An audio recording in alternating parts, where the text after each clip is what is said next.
Čaute, ide sa jazdiť pod Sľubicu, volá sa to tam teda jazdenie pod Sľubicou a ja už som tam.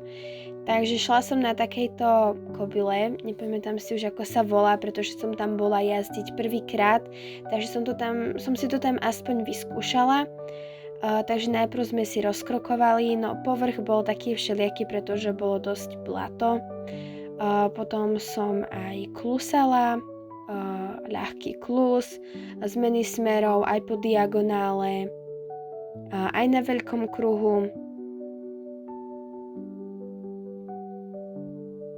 Potom som šla aj pracovný klus a cval, tiež na veľkom kruhu. Robili sme, že aj predĺžený cval, potom pomalší.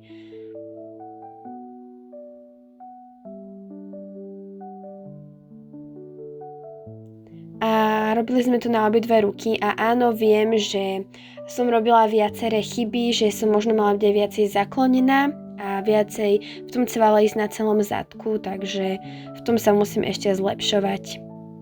No a na konci sme potom už iba vykrokovali. A keď mám ešte zhodnotiť toto jazdenie, tak to bolo fajn, aj trénerka bola milá, naozaj aj mi vravela, čo robím zle, takže bolo to fajn.